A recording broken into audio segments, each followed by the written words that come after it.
On the news, Supreme Court reserves judgment in suit challenging legality of the EFCC and other anti-corruption agencies.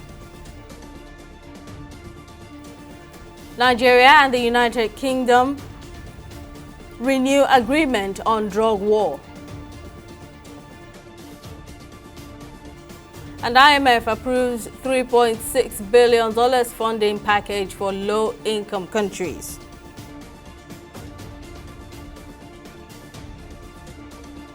Thank you for joining us on News Now on TV 360 Nigeria. I'm Simisala Atikun. We begin with legal matters. The Supreme Court has reserved judgment in the suit filed by 16 states challenging the constitutionality of the laws establishing the Economic and Financial Crimes Commission, EFCC, and two others to a date to be communicated to the parties. At the resumed hearing on Tuesday, Imo, Bauchi, and Osun states joined the suit as co-plaintiffs, while Anambra, Ebonyi, and Adamawa states announced their decisions to withdraw their suits. Unanimously, the 7-member panel of the Supreme Court presiding over the matter granted their request and struck out their names from the suit, following the non-opposition from the Attorney General of the Federation and Minister of Justice Lateef Fagbemi to their withdrawal.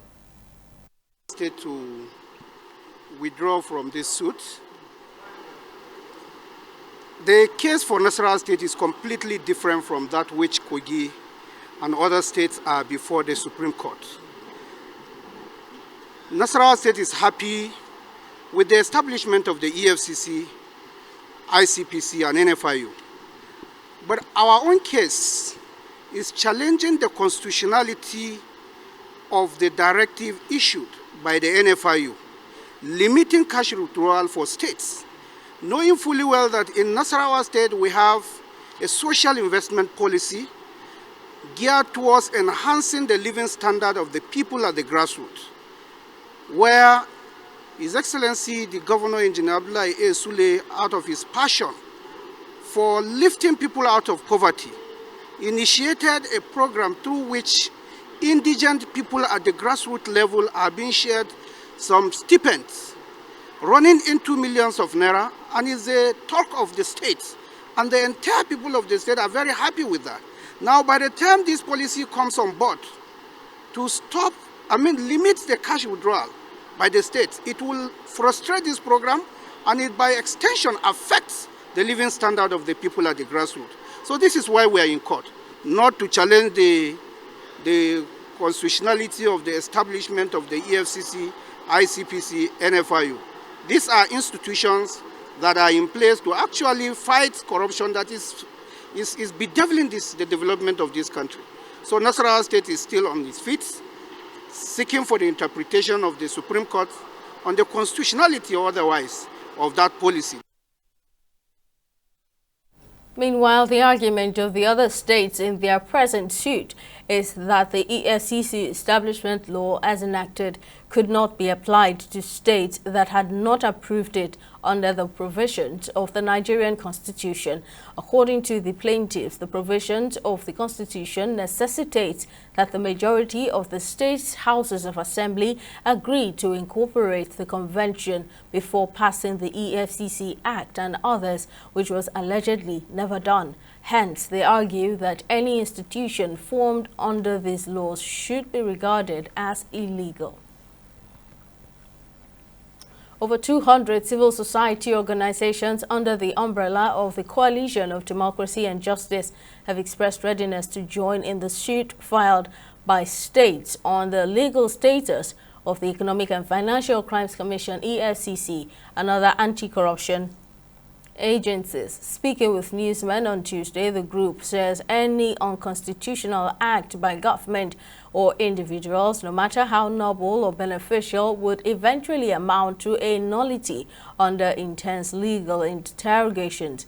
According to them, the court should be allowed to determine whether these agencies are duly formed in line with the provisions of the 1999 Constitution as amended or not. Whenever questions arise that involves undermining the Constitution by action or inaction of government or individuals, Such questions must be answered via a thorough interrogation by the judiciary to make interpretations to clear all doubts and contestations in that respect. The 1999 Constitution of the Federal Republic of Nigeria, as amended, may not be a perfect document, as has been variously analyzed by many legal pundits and activists, including those of us on this table. But for now, it remains Nigeria's political legal tender, binding all Nigerian residents and citizens, political actors, and even the government. And until that constitution is amended through due process as stipulated by the same constitution, we must abide by its extant provisions to the letter. It is in this regard that we are intervening on the side of justice in order to save our democracy from a pending constitutional anarchy as currently being canvassed by the federal government through the Office of the Attorney General of the Federation. It is now public knowledge that 19 states in the country have approached the Supreme Court to determine whether the establishment of the Economic and Financial Crime Commission, EFCC, the ICPC, and the Nigerian Financial Intelligence Unit, NFIU, followed constitutional due process, which they believe it didn't. The Federal Republic of Nigeria Constitution, as amended, of 1999 as amended, is the supreme document, is our political legal tender, which must follow. And if we have an opportunity now to review the establishment of EFCC, NFIU, and ICPC, it is a clear opportunity for us to take advantage of that, and all of us should work towards it. Jigawa State Governor Umar Namadi has met with President Bola Tinubu at the State House in Abuja to provide detailed update on the recent tanker fire incident, which has claimed the lives of 181 people, left 80 others hospitalized, and affected over 200 families. Speaking to State House correspondent after the meeting, the governor expressed his appreciation to the president for sending a delegation to Jigawa State immediately after the tragedy occurred. Secondly, to brief him on what happens to us, the tragic tanker accident that happens in Jigawa State, which claims a lot of life. I felt it is important to come and brief the president on what we are doing as a government, and also to thank him for sending a delegation immediately the incidents happened. This action taken by Mr. President has been appreciated by the people of Jigawa State. So I feel to come and thank him for doing that, and also to brief him so far the situations where we are and what we are trying to do. Well, the situation is that as of today, we have about 181 people that died, and we have about 80 people in the hospital, and about 210 families are affected by this disease. Of course, the Jigawa State government has taken the medical bill of all the affected people, and we have done a lot of intervention to the families to ensure that they continue their livelihood. And also Mr. President has promised to intervene and assist the victim. Only that the state government has already established a high-powered committee under the term of retired GIG to investigate the remote causes of that and then advise the government on what to do. And also, you should also remember that Mr. President has given directive immediately to the Corps Marshal that he should investigate this matter and he should come up with a permanent solution to this problem in this country. Amid allegations leveled against Senator representing Kwara South Oyetola Ashiru by the National Drug Law Enforcement Agency, the Senate has announced a 6-man ad hoc committee to investigate the matter after the senator moved a motion on an order of privilege. The NDLEA had earlier alleged that Senator Ashiru's house in Ilorin, Kwara State was raided and illicit drugs were found. Speaking during plenary on Tuesday, Senate President Godswill Akpabio described the move as one initiated to malign the Kwara South senator as an attempt to humiliate the Senate. The committee is expected to summon the NDLEA to explain the recent allegations. The ambiguous resolve of the Senate is that the menace of drug should be frontally confronted no matter the personality involved. The NDA has made unfounded allegations against me. These allegations are malicious, an attempt to undermine my credibility as a senator and impede my ability to freely participate in parliamentary debate. Your Excellency, I am of opinion that for the protection of myself as a member of this annual chamber for the protection of the Senate and other senators. We must do something about this as a summit. How we recovered consignment of drugs from Senator Ashiru's house. And this is said to have happened in February last year. And it is only coming up now because we made contributions on the floor of the Senate. This is, we must, my dear colleagues, we must take this issue very seriously because injury to one is injury to all. And we must call this agency to order. So it is my personal view that we should immediately set up an ad hoc committee to invite the NDLEA and the rest of them, all those involved, to come and justify the allegations against Senator Ashiru, failing which the Senate will take very drastic actions. Is it the view of the Senate that we set up an ad hoc committee to look at this issue holistically and come up with recommendation before the Senate for appropriate action? Those in support say aye. Aye. Those against say nay. The ayes have it. The United Kingdom Home Office International Operations has said its collaboration with Nigeria on the fight against substance abuse and illicit drug trafficking is yielding positive results, as evident by the streak of successes being recorded by the National Drug Law Enforcement Agency (NDLEA) in recent times. Head of the UK's Home Office, Victoria Pullen, said this when she led her colleague Christopher Huxfield on a courtesy visit to the Chief Executive Officer of the NDLEA, retired Brigadier General Mohammed Babamara, and to sign a renewed memorandum of understanding in Abuja on Monday, October 21. While thanking Mara for an excellent cooperation, Pullen said, given the global challenge of drug trafficking, a huge global effort is critical to address it. The Nigeria Employers Consultative Association, NECA, has called on the National Assembly to expedite the passage of the updated labor laws that have remained stagnant despite significant stakeholder effort. Director General of NECA, Adewale Oyerinde, made this appeal during a stakeholders meeting in Lagos aimed at promoting sustainable and responsible business practices as well as the urgent need for labor law reforms. Oyerinde said a new labor law draft completed with technical support from the ILO 2 years ago has remained stuck in the legislative process despite approval by the Federal Executive Council. We need to expedite action on the law because new trends in the place of work, new realities is also contending with that law now. It's also making the law obsolete. We have the platform economy, we have the care economy that are coming up and they are taking center stage even at the ILO conferences. So while we are struggling to pass the basic, normal, usual laws, that we need to touch here and there, there are new realities that are coming in that is going to catch up with us in the context of the labor law. So the time to work on it is now, the time to focus on it is now, especially if we could deal with the minimum wage issue if the House, if the Senate or the Chambers could pass it in 24 or 48 hours, then there's no reason why we can't expedite action on this law.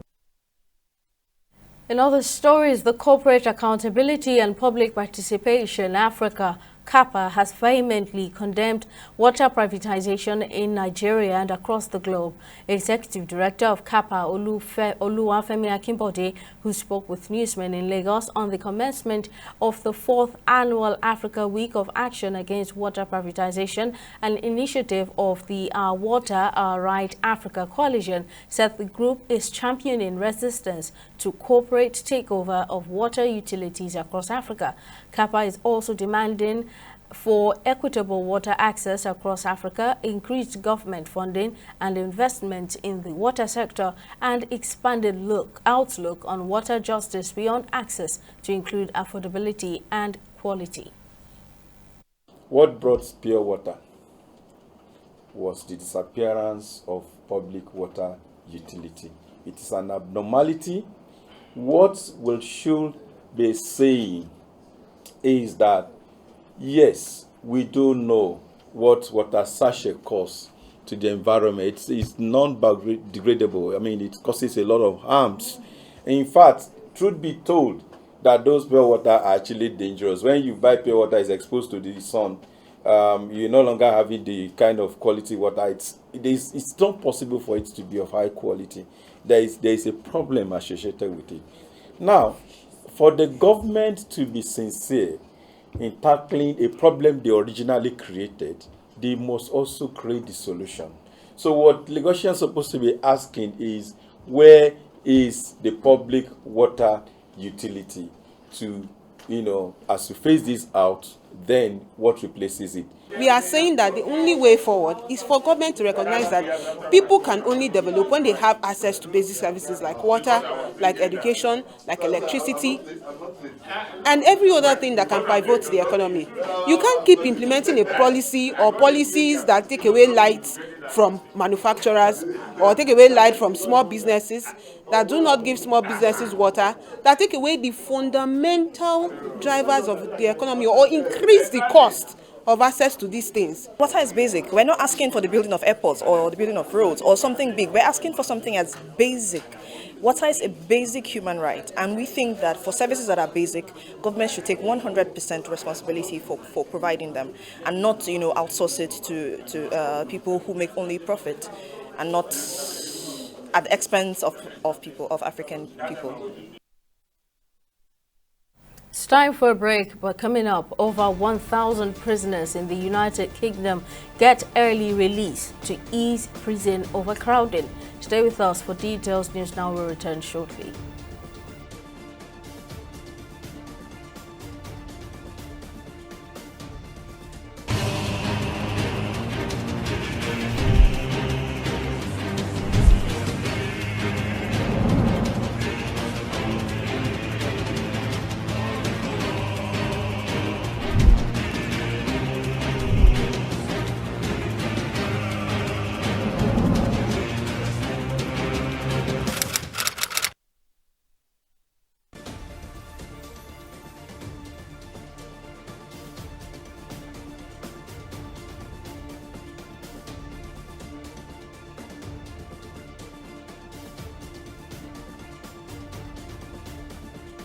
A reminder of our top stories.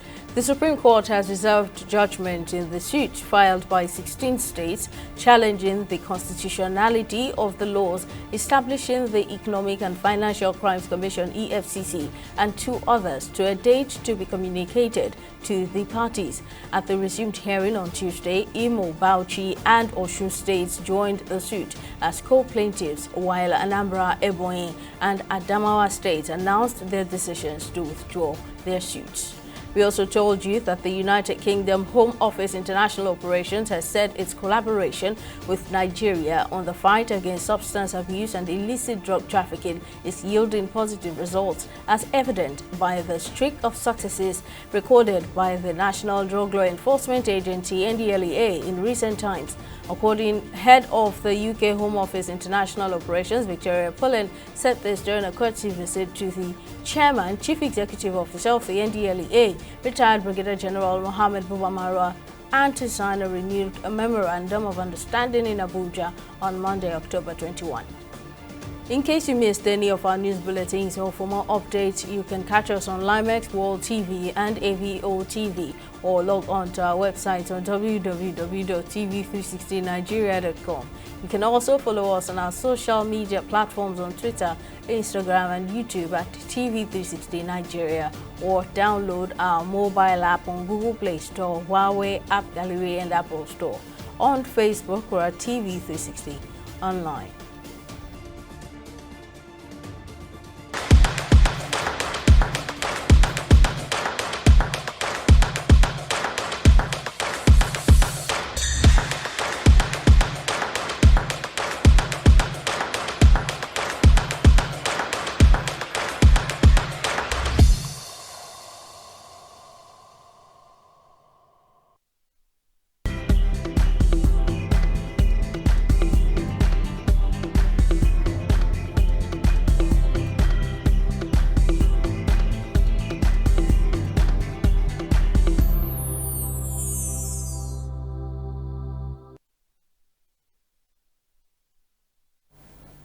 It's time for business news. Tamilore Kinkolie is on standby. What's the latest, Tamilore? Thank you, Simisolale. In business, Nigeria is set to benefit from Germany's ambitious €4 billion investment in green energy projects across Africa by 2030.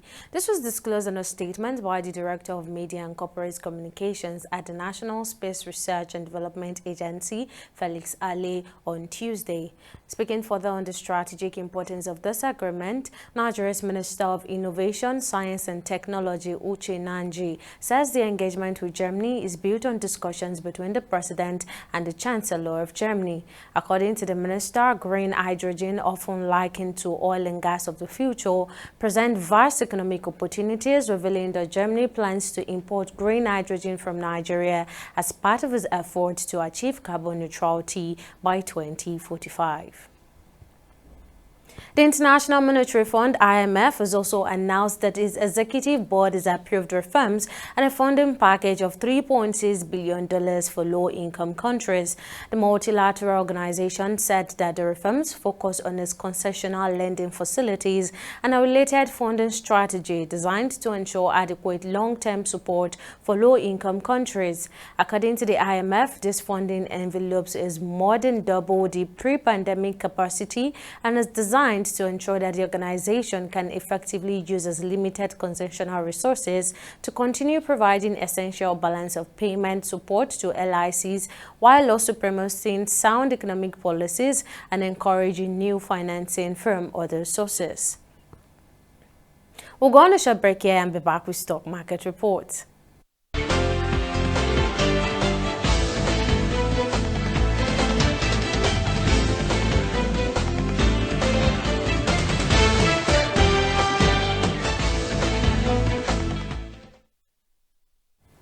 As the second trading day of the week, and the Nigerian Stock Exchange, NGX, continued its upward momentum, closing on a positive note with a 0.2% rise ahead of the Central Bank Treasury-based primary market auction set for Wednesday, October 23rd.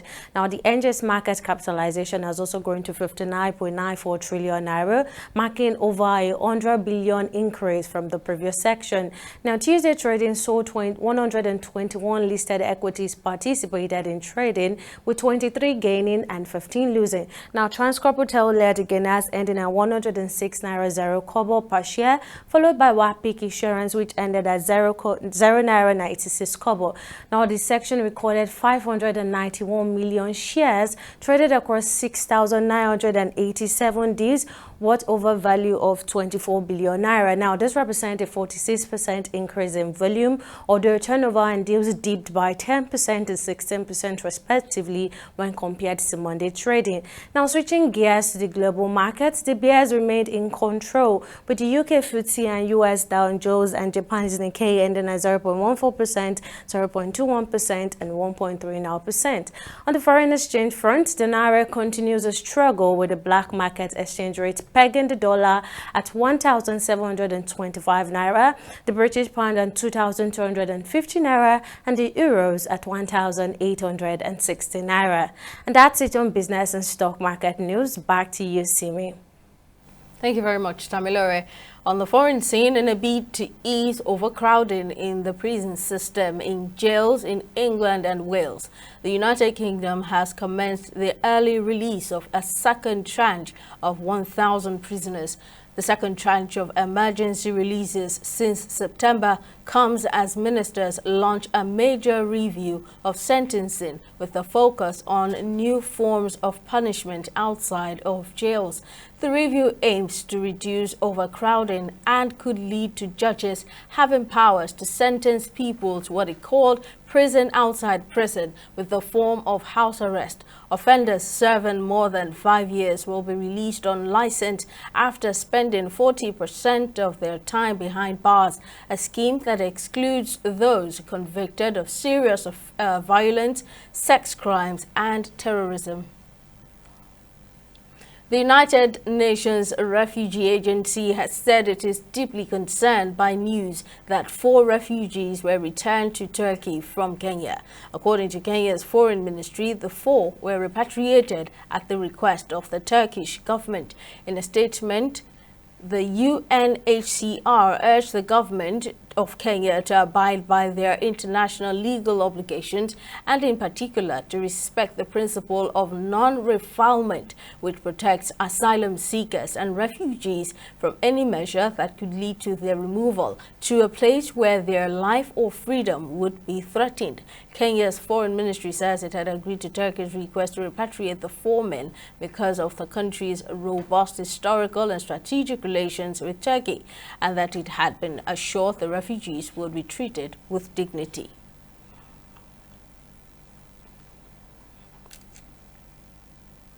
Finally on sport, the president of the Confederation of African Football CAF, Patrice Motsepe, has revealed that a thorough probe is ongoing following the recent controversy surrounding Nigeria's Africa Cup of Nations qualifier against Libya. During a press conference on Tuesday after the 46th Ordinary General Assembly in Addis Ababa, Ethiopia, Motsepe spoke in response to the difficult conditions the Nigerian national team faced during their trip to Libya, which raised concerns about player safety and fair treatment. Motsepe maintained that the continental body will not tolerate any lack of sportsmanship and unfair treatment in African football. And Glasgow has been confirmed as the host of the 2026 Commonwealth Games, with the Scottish city staging a slimmed-down version of the multi-sport event. The announcement comes after the Australian state of Victoria, the original hosts, withdrew last year, citing rising costs. However, the Scottish government effectively gave the green light to Glasgow last month, and the Commonwealth Games Federation announced on Tuesday that the 2014 hosts will stage the next games, with the event scheduled to take place from July 23 to August 2, 2026. The upcoming edition will feature just 10 sports compared to the 19 on show at the 2022 Games in Birmingham, Central England. That's all on News Now. Many thanks for watching. We'll see you next time.